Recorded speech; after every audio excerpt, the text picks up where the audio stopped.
What changes, if any, are coming to Iso-8 and the Doom raids? We're expecting an announcement earlier this week. Hopefully we get something very soon, and we're discussing that in this video. Also, the Arena Orb and the Arena Store changes are pure trash. We're discussing that. And when is Polaris going to be farmable? The next member of the X Factor, important for that Adam Warlock event coming up very soon. We have date predictions as well. And we're talking about that on your Marvel Strike Force Weekly News Update with my brother Tony Scungili, joining us from the hot tub. And if you're ready for a Tony, tell us what to do, brother. Don't be a variant, apparently. ValleyFlyin.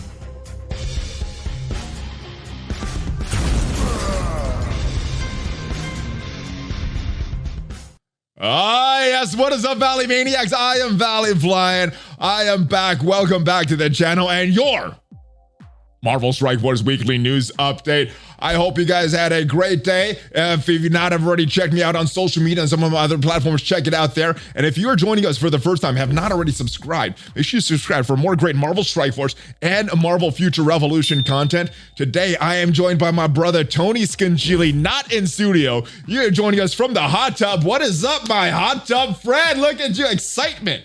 Well, I'm shameless. And people Sweet. told me that if I was in a hot tub, I'd be more successful. So I'm getting my breast enhancement surgery later this week, and I'm just gonna be in a hot tub forever. Risque, very, very risque there. Nice. All right, Yeah, I'm going down a cup size. Cool. I heard that's better for the lower back pain. So hopefully that eases up some. If you have any, I don't know if you do.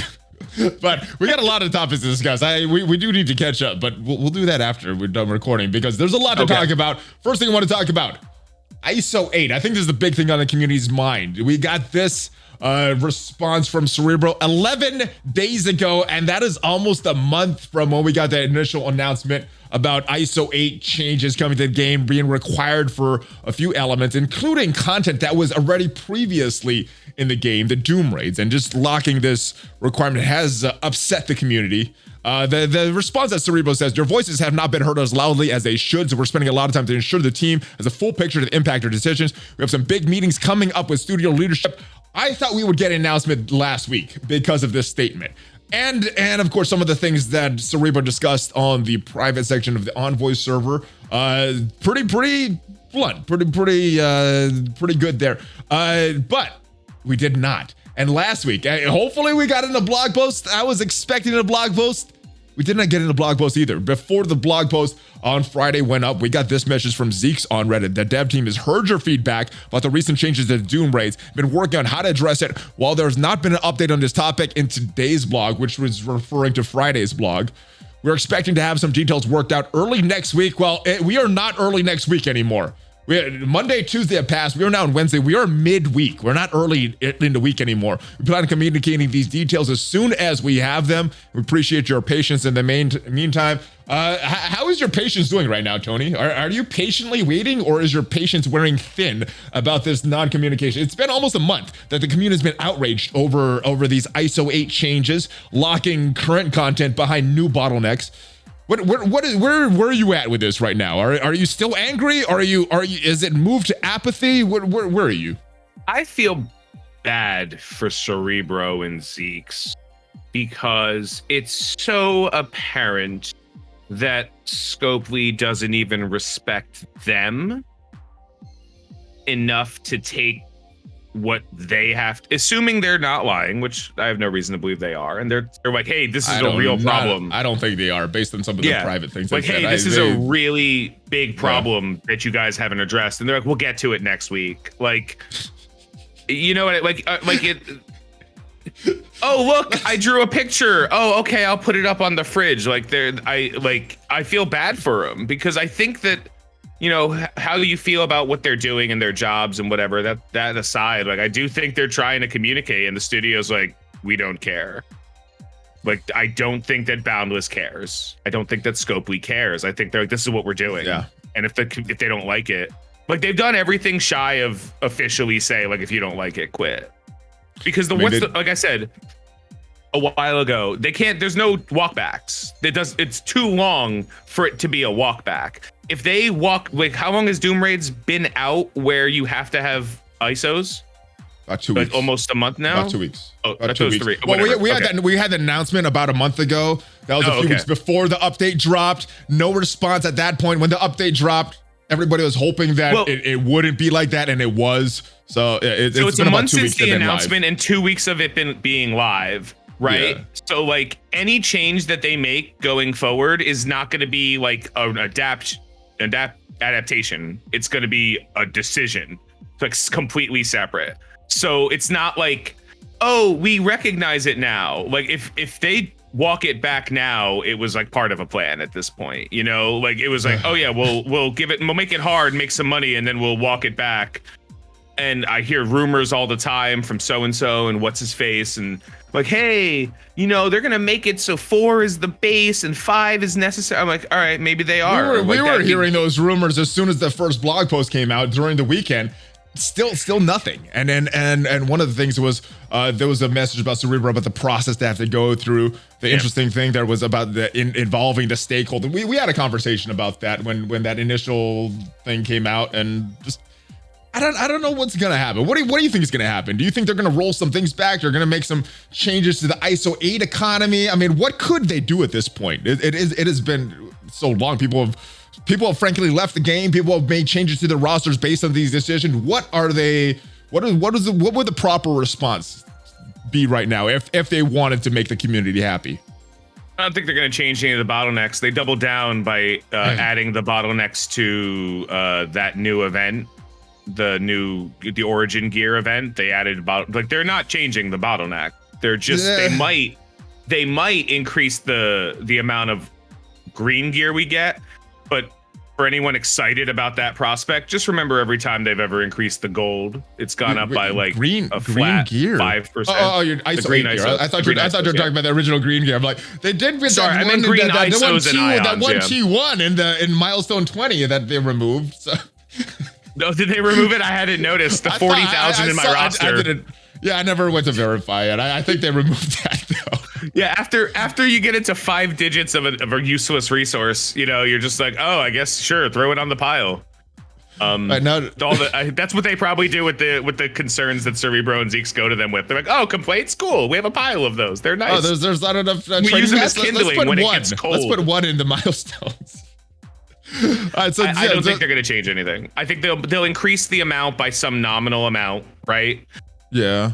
It won't be enough, but people will shut up about it because that's how this game works. We complain, and then some new shiny jingly key shows up, and then everyone's like, what's going on? And we're like, ooh, it's sparkly. Look at how pretty it is, guys. Look at how pretty it is. And then look, that is very pretty. Shiny new objects. I know.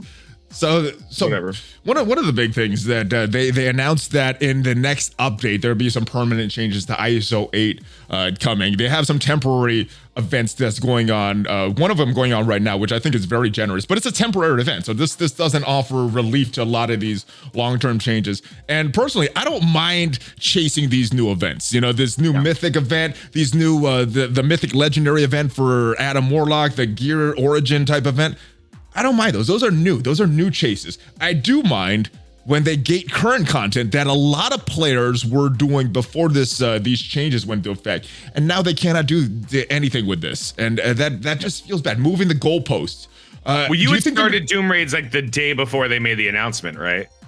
It was real soon. We were doing it for a little while. We were about 60%. Okay. We got close to 100% on some of the strike teams, but not everybody. But.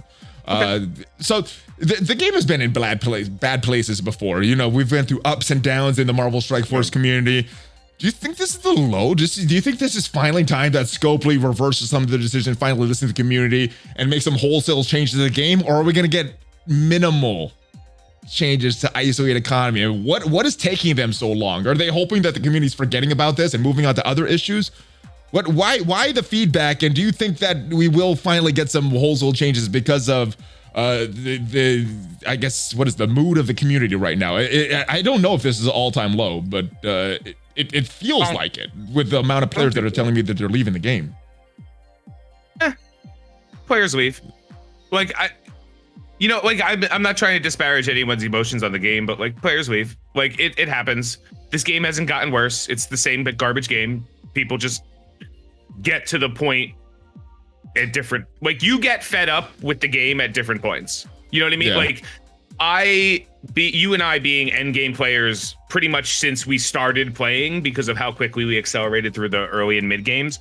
Yeah. Like we're familiar with the goalpost endings. We're familiar with standing at the finish line and waiting for the goalpost to move again so we could do something. This is probably the first time that that's not cool though. That's not cool. Yeah. Oh no. But like, come on. Like, they remember when the first time they released Red Stars and there was just elite orbs and you could pull a dupe and it did nothing. Do you remember? Like, do you remember that? Like, do you remember? Like, come on. Like, this is not new, guys. And I don't want to hear a comparison. Block that out of my mind. Red Stars. Yeah, I know. Red Stars are They're still just so bad that the previous iterations that were even worse. I blocked that out of my mind. It's bad. It's not a good. At the end of the day, it just comes down to they're not good at making games, right? Like, they're just not good at making games, but they are good at making money, and so they're gonna stick to what they're good at, and they're gonna make money. And let's be clear, they're not hurting for money. They're doing fine. And all of these decisions are money driven. So either they're pumping as much money as they can out of a dead horse because they don't plan on doing anything, or they're getting super greedy and assuming that, like, the players just won't leave because we're either sunk cost fallacy, pot committed, or love the Marvel IP so much that we can't possibly not play it. I personally, I just spend less money, man. Like, that's all I do. Like, I actually left my top, I guess, like 200, 150, whatever alliance I was in. I don't know. We were 160, who knows? I left that alliance. I was like, guys, I don't want to do this anymore. Like, I'm going to go, and I jumped down. I'm in like a very low power. I'm 12.5 million TCP. And then the next highest person in the alliance I'm in right now is 10 million. And then everyone else is like 7. And I went into a war and I just started Platinum 1. I started slapping things. I was just like, what is that? Is that a 200K Heroes for Hire? Adorable. Like, I felt like such a hero. And they're like, hey, we're going to try Ultimus U7.4 today. And I was like, all right, guys. Let's break out the, let's just use Kestrel and Surfer. Let's see if they can. Oh, they can? Excellent. You know, like, so I'm getting my fun out of the game the way I want to now because I'm not playing the game the way they want me to, obviously. Hey, that might be the solution. If you want to have fun in Marvel Strike Force, you got to make it on your own. You got to find your different things to be fun because clearly the devs don't play this game and have no idea what is fun in this game and what is not. But yeah, hopefully there's an announcement soon. Hopefully it's today. Hopefully it makes this part of the video obsolete and we have good news to talk about. But I may be too optimistic. So let's move on. We had an event returning, and this was a very coveted event that is a little late because players need Jubilee for Adam Warlock. How did you do on this event? Did you already have a 7-star Jubilee? I know you had a Jubilee. So did you upgrade a star on her, or what happened with you on this event personally? I'm the progenitor of the 5/7 unlock philosophy, which is if you get a legendary at 5, it's better to get a legendary at 5 and then 7 than to push for a 6-star because the jump between 5 and 6 is almost negligible unless you have like 6 or 7 red stars. You know, then it's really relevant. But like the jump from 5 to 6 is not going to be noticeable from a legendary impact in general, but the jump from 5 to 7 will be. So I, generally speaking, whenever a legendary second pass comes, I will get a 7-star version of it because that's what I'll be working on. So even Adam Warlock, he's getting 5. I have a couple characters at 6 as it is. By the time he comes back a second time, I should have him at 7. I will say the extra, week and a half of Jubilee really made it easier for me to get a 7. Like I didn't have to spend as many cores, like on stature specifically, because who wants stature, right? So, but that said, like, it probably would have done it either way. It's just how many cores I had to spend over the course of the time, or how soon I had to start coring. Couple questions. How was the difficulty of the event for you? Because I don't really have a lot of my characters upgraded except for Ghost. And I'm hearing that even at the 5-star, 6-star, you could just go in pretty much with a strong Ghost. Forget the rest of your characters because you're getting some of these characters in these. You're getting other help. You're getting other characters to help you in the mission. So how difficult was this for you? For me, my team, you know, minimum every character in my roster is 50K. Full auto.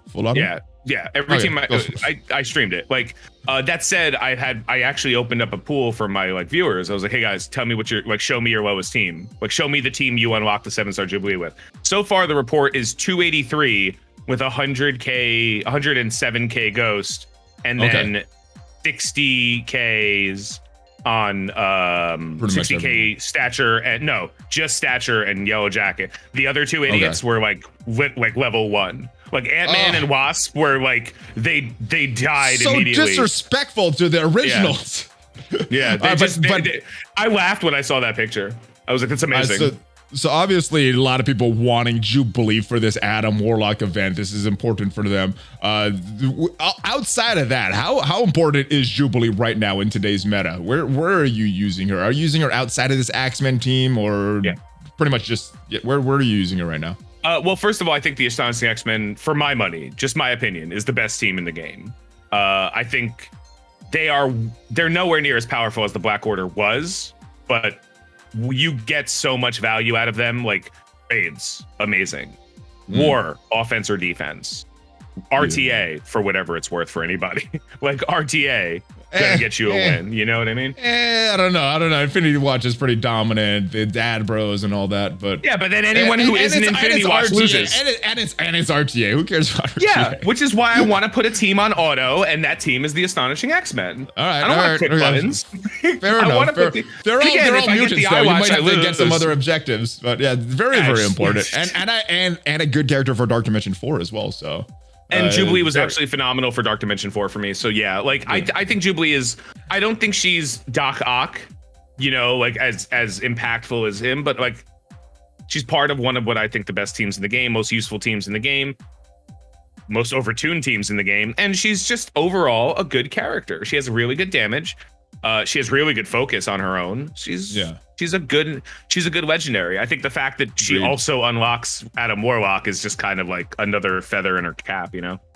Agreed. Now, there's another character that arrived this over the course of this past week that unlocks Adam, not unlocks him, but is part of the Adam Warlock team. So very relevant to this team. Moondragon came out in the game as over the past week, but there was an issue. Instead of the 5 p.m. Issue that the expectation of when her offer was going to be in the game, when she's going to be added to Red Stars, it was not today. And this was from June 10th when the Moondragon offer was supposed to go live and she was supposed to be added to Red Stars. Today, 5 p.m. Pacific, there's a technical issue where the game data was not being updated. The issue was resolved after 16 minutes. The update should work now live. We know players made actions based on the inbox messages for the future updates that weren't live yet. And this was saying that she was available in the Red Star Orbs, which she was not for a little while, which should not be surprising, right? I mean, how often are the characters supposed to be added to Red Star Orbs? We get an inbox message and they're not. So I don't know what is going on over there that they keep screwing this up. I mean, let's not be unreasonable here. Let's not be unreasonable here, Valley. They've only done this like 180 times so far of releasing characters. So like, there's no way this couldn't have been stopped. Like this, maybe by the 200 character. Yeah, 200 characters. Like, then they'll get it right. 200 character releases. Give them 200 character events. Give them another 3 years to get this. It's more importantly, like they've only had maybe 1,500 daily resets. You know, like that's not enough for them to really iron down the process of what should happen. You're right. I'm being too harsh on them. I think you're being unreasonable. Yeah, there's a learning curve. You're right. However, 1,500. I went and bought the $50 Moondragon offer, and I didn't get it. And I opened a support ticket on Saturday afternoon saying, "Hey, I paid this." And they responded, "Hey, sure, send us the pictures of the receipt." And I did. I sent them 3 separate pictures. "Hey, I bought this offer. Can I please have it? Because, you know, it's going to go away soon." And I didn't get a response at all. And now, even today, which is Wednesday, still no response from them. That's trash. That's such trash. Yeah. Such a trash company. You know, such a trash company. I ended up buying the $35 offer and I pulled over more shards than I would have expected. I have a almost 4-star Moondragon from the $35 offer. And then I'm glad you got that, but man. Yeah. Go please customer service, the responses. I mean, as they got your money, so they don't care at this point. But if Oh, you no, were they about don't. to spend money, they No, they don't. don't. Did you get a No. refund for that crap? Yeah. Good. Absolutely. Good. Screw you. Screw you, Scopely. Listen, You don't listen, deserve I don't that care. money if you're not going to have good customer service. like you didn't give me what I paid for. I'm taking my money back. That's not should. unfair. I don't think I'm being unreasonable. Like, and then I use that money to buy the offer. You know, like the other offer. All right. So, so the issues with that. What do you? All right. So this is the last one that I get into. We'll be sending out some compensation in the future to those affected players. What is going on here? Do you think it's going to be awesome like the Emma one where people were just getting their orbs back and getting a red star for Emma? Or is it going to be like multiple man where people get a fraction of what they open and it's going to be very disappointing for most people? Where do you see them going with this? As far as I don't think I'm the guy to people ask about this. I think you should ask Gags what he thinks the compensation is going to be. Oh, I know what he's And Yags is the first person to go through DD4. He got really screwed in that and made him quit. Yeah, ask him. He's back. He's just not spending any money in the game. But yeah, that's very, very bad for the multiple man. The absolute best way to play this game is to not give him any money and just change your trajectory. Until such a time as you think they've earned your money, just stop giving them money. That's a very good point. That's a very good point. Yeah. They need to earn your money. This is we're in capitalism. You need to earn your money or your money's going somewhere else. All right, so more issues with Phlyavell. This didn't, Moondragon. If we look at the in-game message, we had these offers that didn't go live at 5 p.m. on June 10th. They're talking about a Show Your Colors event starting tomorrow. June 17th. People were saying there's no in-game message. Usually there's an in-game message when it's this before. Do you think there's going to be issues with this as well, or is it going to go live as scheduled? What do you want the over-under on? How much money you want to put on it? I don't know. What is the line? What is the line? There's two things you don't. There's two things you don't bet against: Tom Brady in the Super Bowl, and Scopely screwing up. You just assume it's gonna work. You assume it's gonna happen. So when do you think this is gonna go live? If they say June 10th, 5 p.m. Pacific time, June 17th, 5 p.m. Pacific time, when do you think it's gonna actually go live? 5:30, 6 o'clock, June 18th? June 20th? Event goes live, you can't accrue the points. That's my hot take. The event will go live, but your actions won't accrue points. That's my hot take on how this event's going to be messed Or you're up. getting shards for a She-Hulk orb or something like that. Yeah, you're not going to get Moondragon orbs. You're going to get She-Hulk orbs for this event. All right, let me know your thoughts, guys. What's going to happen with this tomorrow, June 17th? If you guys are watching this future, you already know. So yeah, hopefully it doesn't get screwed up too bad. But we actually got a pretty decent event going on right now. And let me talk about this one. Like I said, it is some temporary relief that to combat some of the anger over these Iso-8 changes. And I think this is a pretty good event. This does offer some temporary relief, but it is temporary. Phlyavell, her event went live in conjunction with some milestones for some LOKI costume shards and some Iso-8 relief. What do you think about this event overall? What do you think about these event release characters? I think Kestrel was released in a very similar way. So what are your thoughts on how Phlyavell is being released? I have no complaints. This event seems great. It seems like a good amount of resources. It seems like the effort's good. I care about the LOKI costume because that's pretty much all I care about in this game are costumes now. Sweet. So I'm going out of my way to get it. Like I think it's fine. I will say one thing.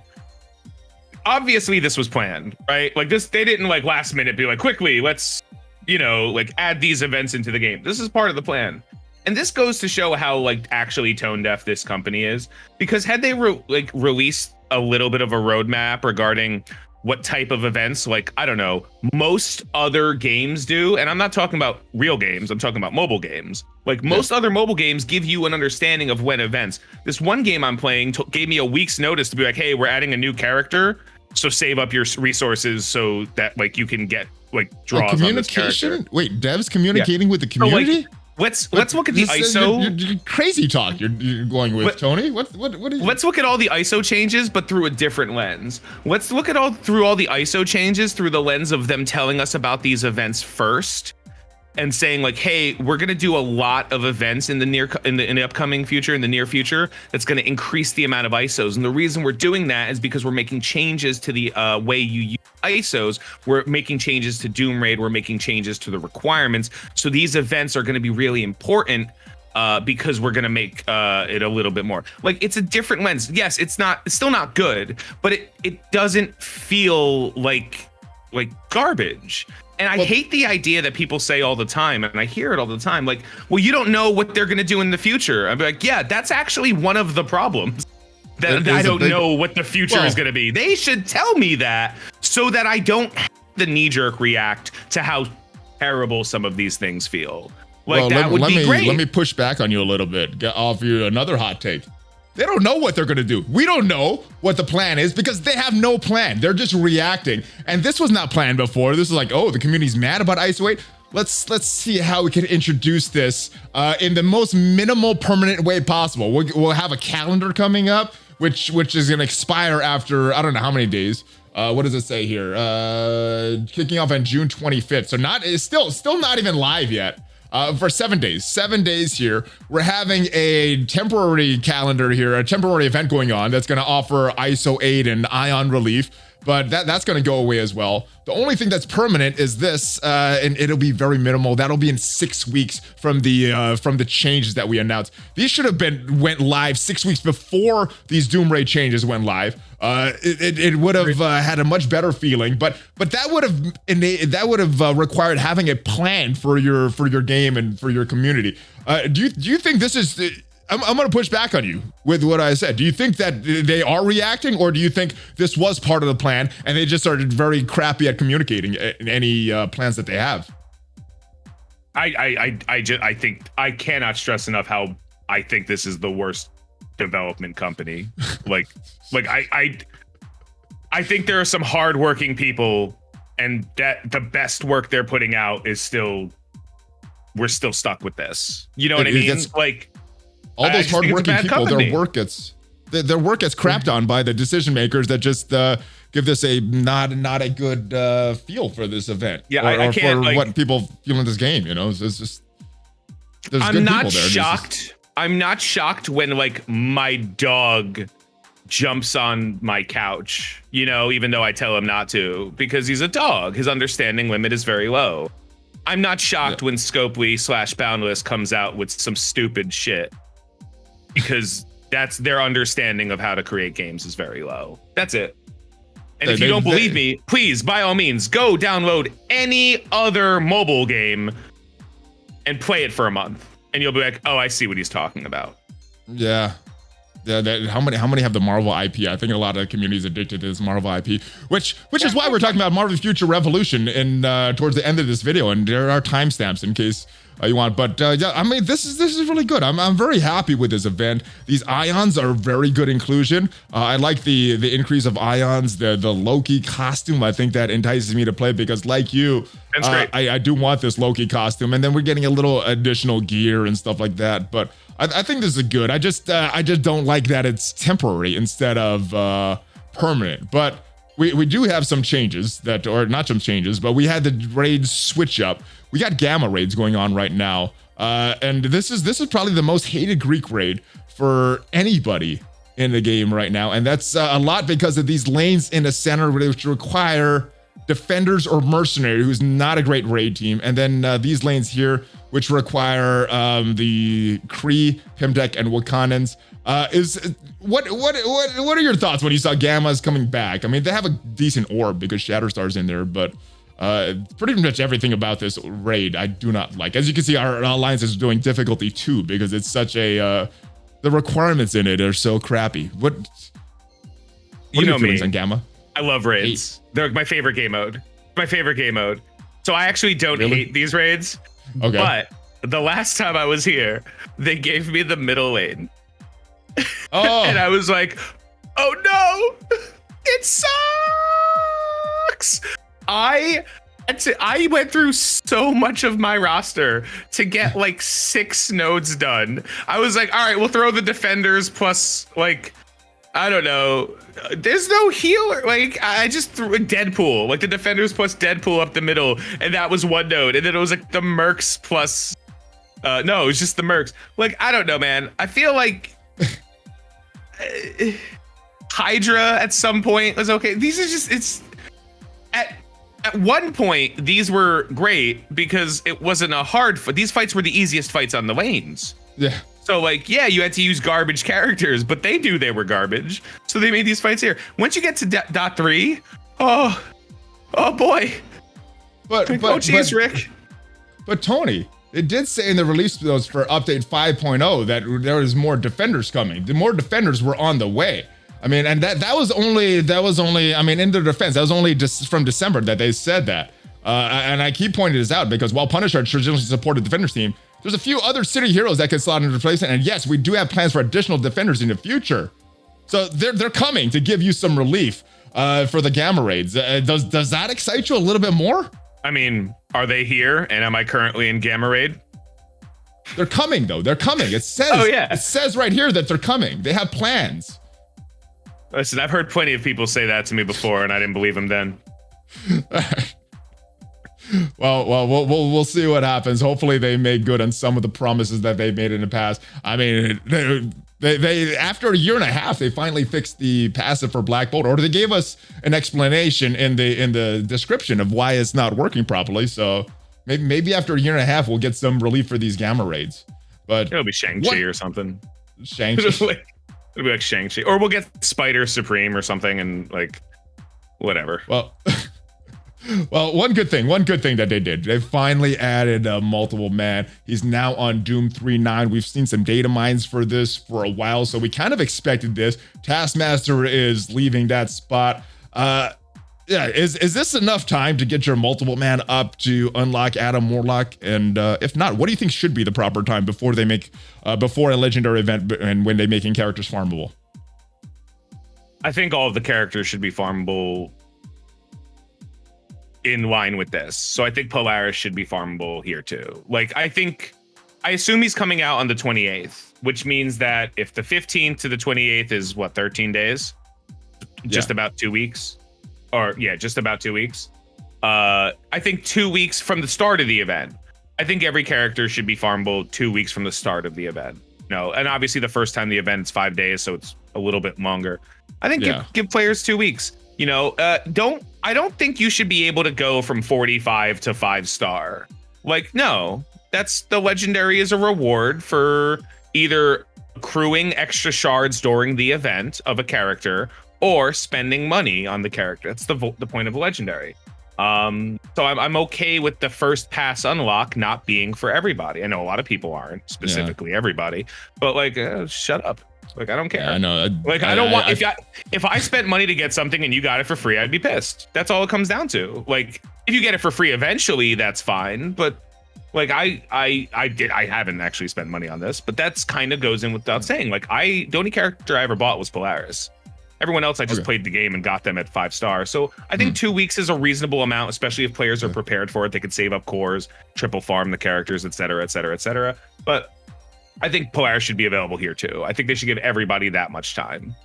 Yeah, I was hoping, but she's in Strike Pass right now. They can't. People aren't gonna buy Strike Pass if she's farmable right now. So they need to maximize their profits because obviously they're hurting for profits for all these players leaving the game. This game makes no money. This game makes no money. None.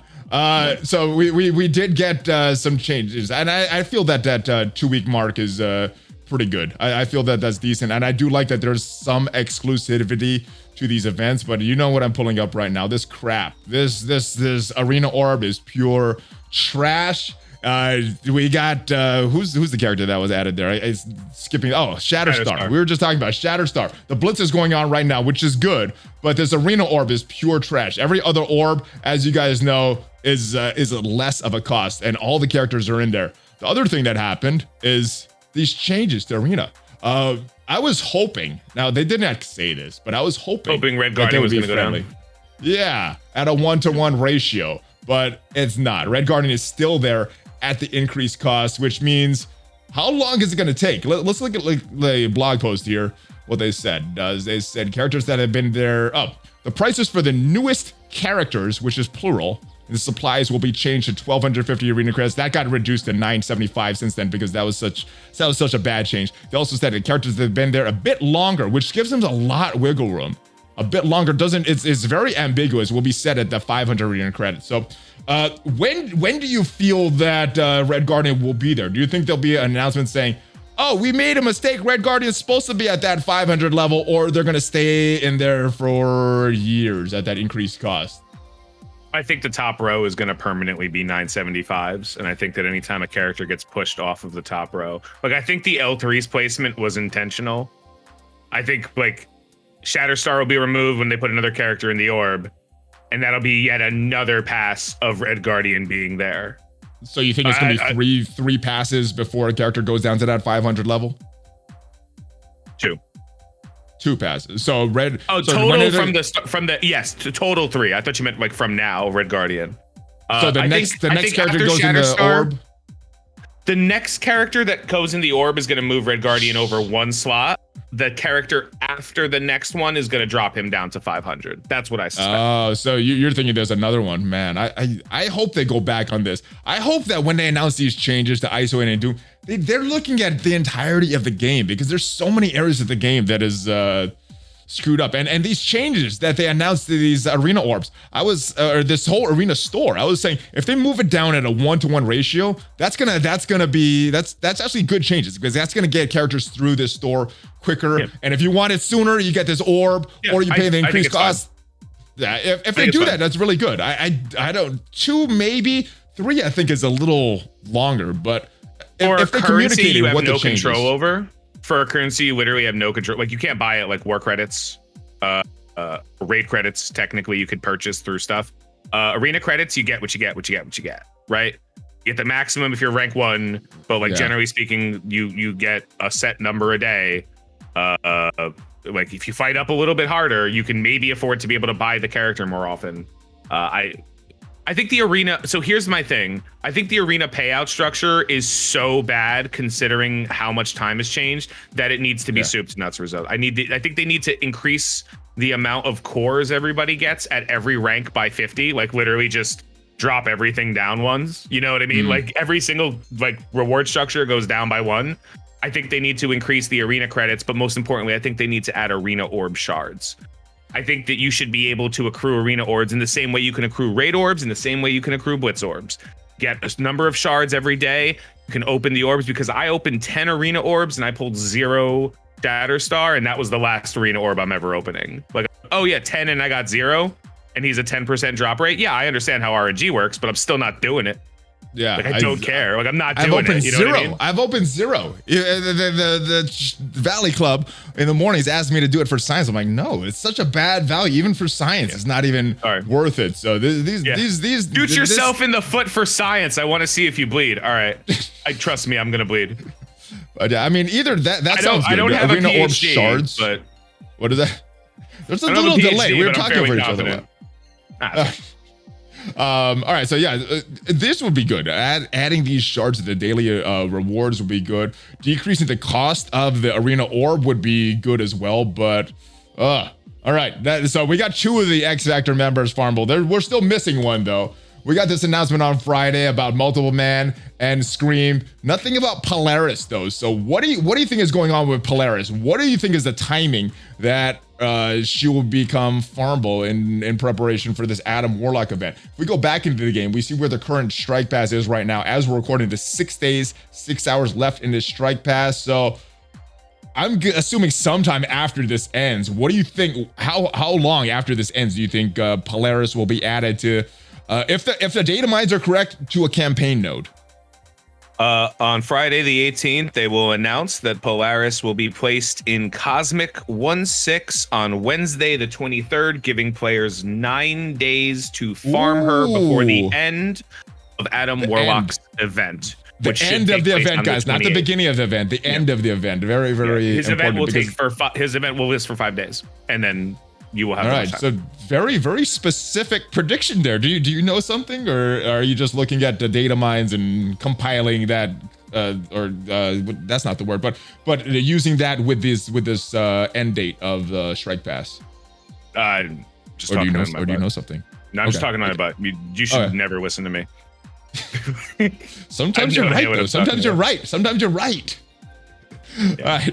All right. Let's talk about this other trash mode. This second battle pass that we got going on right now. We have Kitty Pryde added to this orb, which I guess means that she's going into the arena orb right after this ends, and maybe I don't know what do you think of her inclusion? Do you think this was the right character, or they should have added a different character to this battle pass? They wanted to make money. They could have put Bishop in there, but all right. I guess thanks for saving me money on this battle pass sport. Appreciate it. I don't have to buy this at all. I wish they would have put it. I would have. Oh, the most replaceable character. Okay. I don't know. Iceman is a good argument for that as well, but I don't know. As angry as I am as Scopely, I seriously have to think about purchasing it. If it was Bishop, you make a very good point there, but no, we got Kitty Pryde. So maybe Bishop is gonna get that cult treatment, that premium orb exclusive type treatment. What do you think that means for Bishop, that Kitty Pryde is this character? I mean, nothing. Strike Pass? Strike Pass for oh my goodness. Strike Pass directly into premium orb. That sounds like Scopely. I was like, that sounds horrible. That's exactly what Scopely would do. I play this new game now where I just think of what I would piss me off the most, and that's what I guess is going to happen. Like I think of like what would make me the angriest, and then I'm like, well, that has to be what they do. This way I'm not even disappointed. Like I could only ever be whelmed. You know? So what I'm getting from you in this conversation, expect the worst, don't spend money, and don't try to chase the meta, and that's how to play and be happy with Marvel Strike Force. We got I can't. 10%. I can't begin to tell people how to enjoy the game. People will play the game and enjoy it the way they want. Well, for your enjoyment, that's what you're doing. For me, enjoy this game.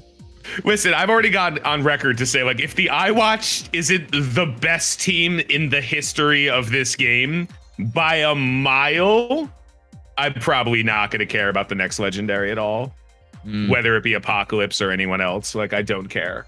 Like if the iWatch isn't as impactful as the Black Order was, especially after they crapped on my favorite character, I can't, man. Like no. I like that name. Whatever. I like that name because a lot of times I see IW. I'm like, oh, Invisible Woman. No, not Invisible Woman. Yeah, iWatch. I like it. At first you think you'd think about a watch, but yeah, I like how it goes. All right. Legendary event coming back. This is one of the repeating legendary events coming back on the 21st, which makes sense because we had the 14th, we had Jubilee, 21st for Invisible Woman. Adam Warlock the 28th. That date seems like it's more and more locked in. How relevant is Invisible Woman right now? Before we had this meta shift, I was using her a little bit in Arena to counter Black Order. I don't see Black Order at all. She has some value in the Dark Dimension 4, but any value after that? For endgame. For endgame. No. No. Honestly, so I actually had to kind of reevaluate how I look at characters now, and especially after I quit my second account, my Dolphin Tail account, because I just couldn't keep up. It was not worth it. I realized that like all of the characters that used to be good and useful suck. Like even Magneto sucks. Like, and I love Magneto. And yeah, someone's gonna come in the comments and be like, Magneto's the best, and my Magneto. I don't care. Shut up. As long as they're not playing any of the new characters, like anything from X Factor on, you'll be fine with Magneto. The last 6 months has introduced characters that have made the last 2 years of characters garbage. So like I can't. My Dolphin Tail account had Kestrel and Surfer, and the fact that I couldn't farm NTW Hella because I wasn't level 70 yet, I was like, but I'm strong enough. I have all the I have Zemo, like I have all the good stuff that I could possibly have, and I can't farm anything that I need to be entering endgame. And I had less than 600,000 TCP on Dolphin Tail, and I was doing Ultima 7. Okay. You know, like I was doing. That's impressive. Yeah, That's pretty good. Yeah, like because of Kestrel and Surfer. My team was Kestrel, Surfer, Hela, Demo, and Minerva. And like I was just like, not a hard Ultimus 7, mind you, but still I was doing lane nodes in Ultimus 7, like with that team. So now I was able to get that far, but it meant nothing to me because I can't progress my roster. I'd have to work on worse characters. So when you ask about IW, the truth is I didn't care about getting her or Shuri. So I farmed those characters out of boredom and necessity to spend energy because my characters couldn't be worked on because they were all, you know, the 5 to 7 characters I used for arena and everything. All those characters were maxed and I couldn't spend my resources on anything else. So no, I don't think IW matters anymore. Not even worth it for newer players or mid-game players, not even helping them temporarily till they get to endgame. It'll help them temporarily, but that's kind of the problem with the game is you get no reward for working on something that's temporarily good. It's the same reason why Star Wars kind of fell out. Star Wars used to be amazing because he would help you through the early game, get you Ultron, and then walk away. And now, if you unlock Star Wars, you like, who cares?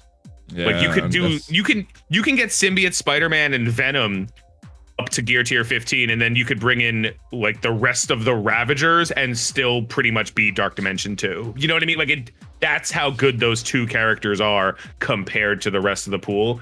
So the characters have been devalued so much by the state of the game that even old legendaries, like if you skipped them, the only thing you'd miss out on is War. And honestly, you're probably not farming the Fantastic Four. Yeah. You know what I mean? Like how desperate do you have to be to farm early game FF? If you have Fantastic Four, you can use them in War. I wouldn't go out of my way to specifically farm them though. Let's talk about something a little more bittersweet. We got news. And this news has been out for, I mean, known for a little while, but it was made public, I guess, last night. Zeeks is leaving as community manager. And the date, I guess she reported on stream last night, was June 25th. What are your thoughts on this? I know you had a lot of communication with Zeeks. So I am well known for being a thorn in the side of authority. Now that said, I've had a very good working relationship with CM Zeeks. Mm-hmm. I am sad to see her leave, but I wish her luck in the future with wherever she goes, and I hope that she ends up working for a company that's not Scopely or like Scopely or near Scopely. What do you think this is going to mean for Marvel Strike Force and the player base? Because she was one of the voices that was speaking out for the community. I don't know how much she was heard by the rest of the devs and decision makers over at Scopely, but what do you think this is going to mean for Marvel Strike Force? She did more than that. She wrote the blog posts. But she was the architect. I know she wrote it, but it didn't look like she was free to speak her mind there. It seemed like no. But that's not her job. Her job was to, produce the information. All right, so somebody's going to take her place doing that. It means that Cerebro's going to be working double time before they replace Zeeks, because they need another CM. They need somebody else to be on top of stuff. I would offer to do it, but I don't think they have the budget. I don't think they want me as a $300 million. They had $300 million last year. Somebody will say something like, "Could you believe this?" And I'll be like, "Yeah, because it happened." Because I don't have the demeanor to be able. Yeah, I can't do it. Like someone will say something I think is stupid, and I'll tell them like, "You're stupid. Like you can't. Like shut up. Who are you, Reddit guy? Yeah, I don't care." But I don't want to being YouTubers. Yeah, I can, like, if someone in my stream says something stupid, I could be like, "Hey, go play in traffic." I can't do that as I represent a company. So I feel bad. It sucks that she's leaving, but it's good for her, and therefore it's good for her on a personal level. So this is good, even though it may not be as good. Not working at Scopely is an upgrade, no matter where. Like if you go from working, Zeeks. Congratulations, congrats, you're gonna get bottom of our heart. We love you. And I hope whoever takes over your place pushes as hard as you did for the community. But let's move on to some rumors. And I guess these aren't rumors anymore because this was released on the official Marvel Strike Force social media accounts last week. And I guess the big thing here is that this is confirming Sam Wilson, Captain America. We saw this on MSF.gg. It is on there right now. We look at it. We have his full kit. We see his full kit. We see his portrait. We see his tags. Hero Global skill. Protector, Secret Avenger, which is very interesting. Avenger. This is a new tag. What are your, and we'll get to those secret mystery characters in just a little bit, but what are your thoughts on Captain America, Sam Wilson version of Captain America being officially confirmed last week? So before I go into that, please fix his portrait picture. You don't like this? He looks derpy as all hell. His eyes are like offset. He's like, "Arr!" Like, please fix his portrait. He's better than Crystal, though. I would say he looks better than Crystal right now. Yeah, but not by an amount that matters. Like, please just fix that. That's terrible. As far as Sam's concerned, you only have to look at his kit 1 second to be like, oh, they're selling the rest of the raid characters we need for Doom Raid. Cool. So like that just tells you everything you need to know. Like, oh, he's a skill character for raids. And you use him with other skill characters for raids. He's great. He's phenomenal. His kit's insane. He's like the best. He's better than Red Guardian, which is hilarious to me. Yeah, he's better than Red Guardian. I mean, to be fair, Red Guardian starts with taunt. So that's very important. Because the taunt doesn't come often enough in the Red Guardian. But what would you stop building Red Guardian at this point? As soon as you saw that announcement, did you stop and say, oh, this is going to be the replacement? Or is Red Guardian built up to whatever you have him? Is that going to be better than a brand new character that's probably going to be 3, maybe 5 stars if you really push for this character? Or is your Red Guardian with the stars on there, with the gear that it already has? Is that going to be your choice for the Doom raids? Because I don't know if I need this character. Red Guardian does everything I need right now in the Doom raids. Red Guardian maybe in the future. Maybe in the future I'll need Sam, but Red Guardian is fine for now. Oh yeah, but he's got a special tag called Secret Avenger. He's gonna unlock something. Come on, dude. Oh, secret. All right. Come on, dude. So let's get to that tag. I'm thinking now. There's a lot of guesses here for these characters. Now, one of the big clues that the chat pointed out. Most of these characters, there are a couple exceptions like Silver Surfer and Yelena, but most of these characters, their background colors kind of match something about that character, either their outfit or something with a prominent color that they have. So we got green here, this character, which some people have said Lady Loki, some people have said Richter. I think a lot of the guesses though have been towards Agent 13. Is that what you see here in this silhouette, and is that what you get from this? I never even noticed that. Adorable. I didn't even notice that if she had that cute little hair. If that's not a hood, if that's a hair bob.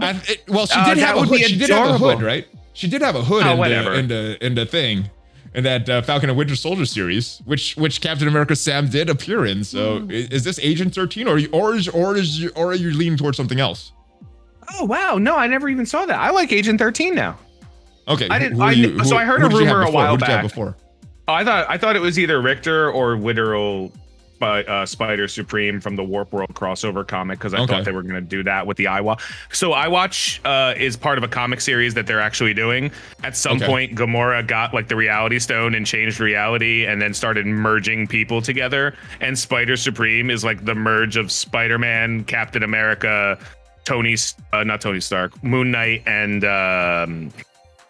Doctor Strange. And I was like, and someone said they saw that in a data mine, and I was like, maybe they'll do that. I don't know. That sounds crazy. Like, that's a crazy thing to add some character no one's ever heard of to the, but whatever, who cares, right? Like, but now that you say Agent 13, yeah, right. I've heard of Moondragon. I never heard of her till Phlyavell. I had to do research on Phlyavell also. When you mentioned Phlyavell in that video we did last month, I was like, hold on, real quick. Like, who's this? Oh, okay, cool. Agent 13 seems possible. Richter was somebody that we knew was coming to the game. I had anticipated him coming before the X Factor was necessary for an unlock, which apparently isn't the case. So I don't know, actually. It's good to speculate. I have heard that S.H.I.E.L.D. was getting a rework. I've heard that S.H.I.E.L.D. was getting a rework to work better with Kestrel. So it'd be Kestrel, Nick Fury, and then it might be like Agent 13, Maria Hill, and Sam Wilson as the skill S.H.I.E.L.D. team. Okay. So the secret Avenger doesn't really matter if that's the case, and they're going more for shield. Interesting, and at least in the data mines right now, if we go back to this, Sam Wilson does not have a shield tag, which is interesting. So I'm not sure if they're just gonna make it based around skill protector or do something in these characters' kits. In these characters' kits, like working with Shield and Sam Wilson allies or something like that. I think this second silhouette is a little easier to decipher. The gray background, Shield normally has that gray or bluish type color. It looks exactly like her. The thinner neck for a lot of the characters, the haircut. Yeah, Maria Hill seems like a very obvious choice. Have you heard any other guesses besides Maria Hill for this second character? Someone said Madam Hydra. That also the fits character, from the Falcon and Winter Soldier. Was it Madam Hydra? Elaine. Yeah, the one. Elaine Elaine right? from Seinfeld. Yeah. Someone said her. I was like, that doesn't look. That looks like Maria Hill I've seen in other things. The short hair. I don't know. If they're gonna do Madam Hydra, I think it's more likely that this hooded character is Madam Hydra than the Maria Hill silhouette. Just based on the silhouettes, though. We'll see. We'll see. If you guys have any other guesses, let us know in the comments. All right, let's move on to some other news. I know this is a Marvel Strike Force video, but it still has to do with Marvel. Let's talk about the other game that both of us are super hyped about, Marvel Future Revolution. Now, this was from a Korean website, and this is translated by Google. Important things here, June 29th, more detailed information coming about the game from the offices at Netmarble. And this last paragraph right here, this game supports various playable characters from the Marvel Comics universe, such as Iron Man, Captain America, as well as large-scale simultaneous access battlefields that could participate up to 50 people. There's a little, it is Google Translate. It's a little weird how this is worded, but I think you get the gist of it. 50 people on the battlefield at the same time. What is your hype level for this game right now? We've made a few videos about this game previously, but what are your quick thoughts on Future Revolution? What we know so far, what you didn't know previously?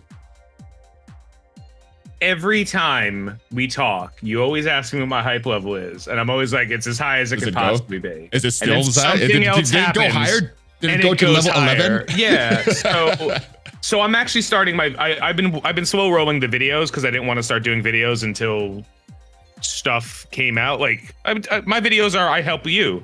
Now there's enough stuff to talk about that I'm like, all right, let's start doing some stuff. So now I'm excited to start talking for two reasons. One, I've heard that a beta is going to start in the next time being a reasonable amount next time, in some amount of time soon, and that beta is going to be very short run. I like your ambiguity there.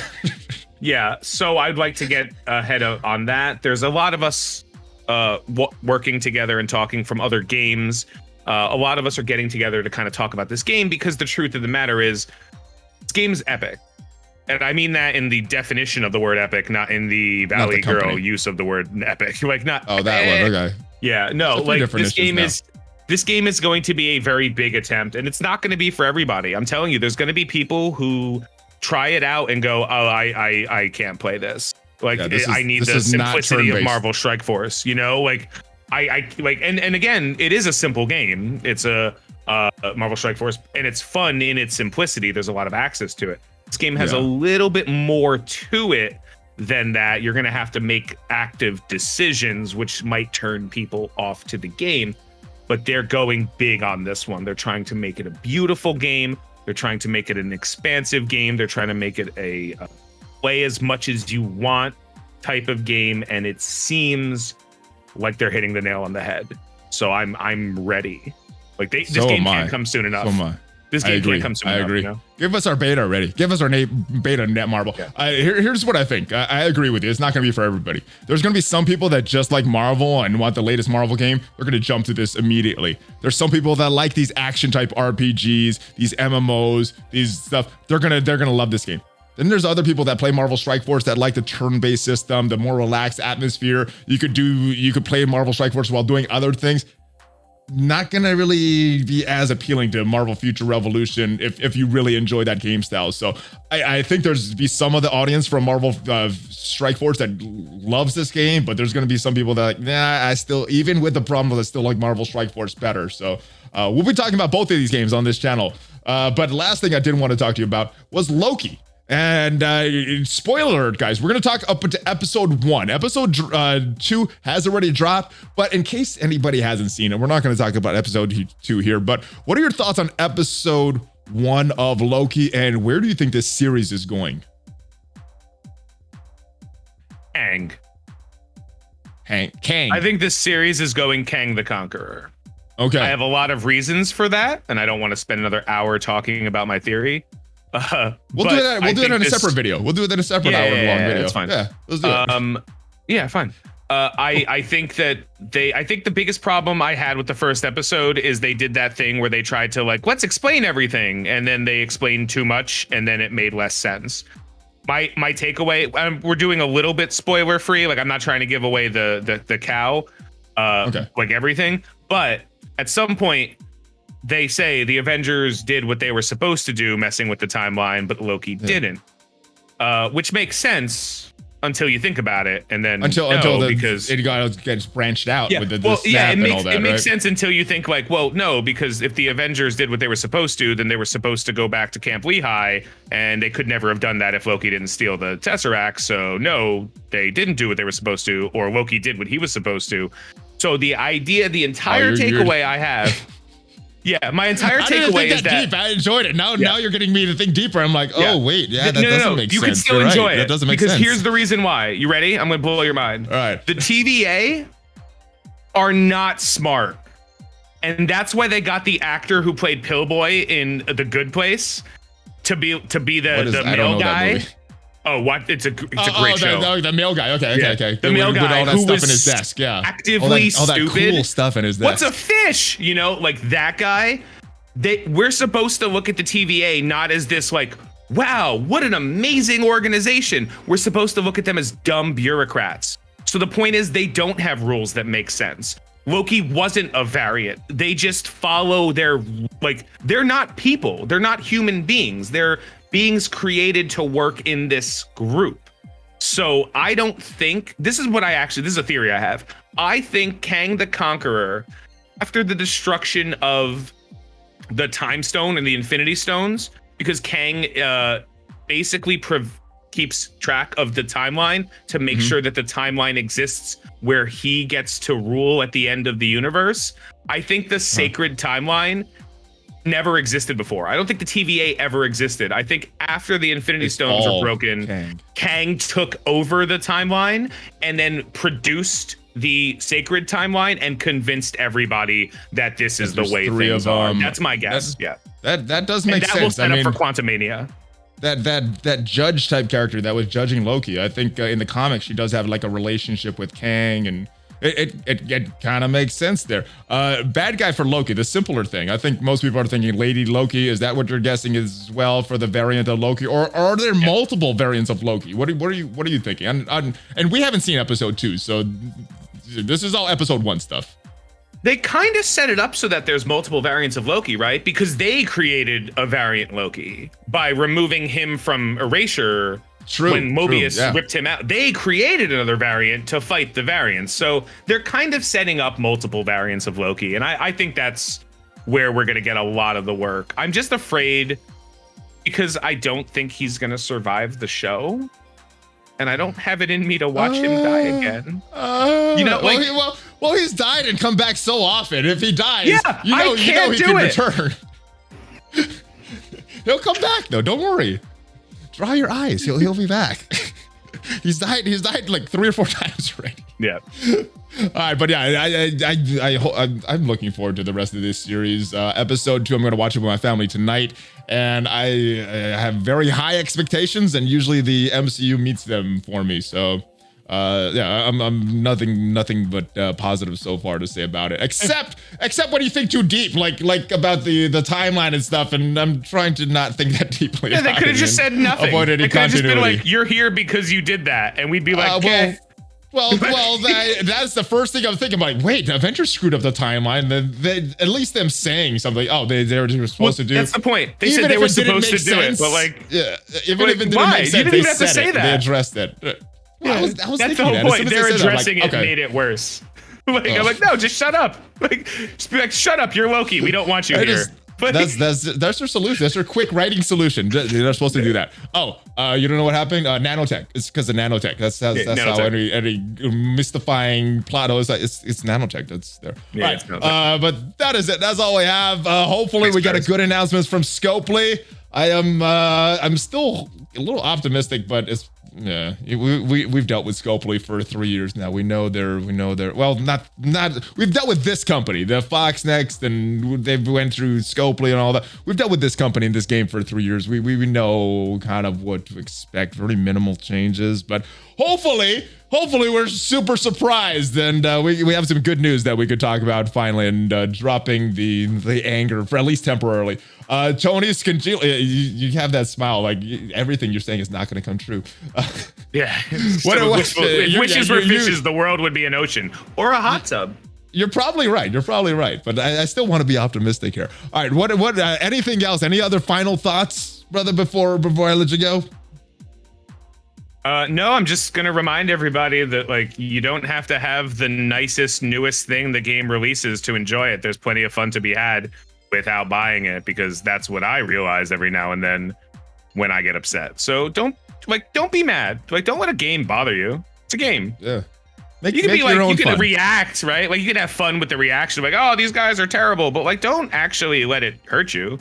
Like, just go. Or if you need a break, take a break. Or affect real life stuff. Or, take a break. What happens? Your alliance kicks you. Find another one. It's easy to find another alliance. Yeah. Everyone's looking now. Very, very true. We got to make our own fun in this game, guys, and we'll see. We'll see if they'll help us with that, or if we got to keep doing it on our own. Where can everybody find you, my brother?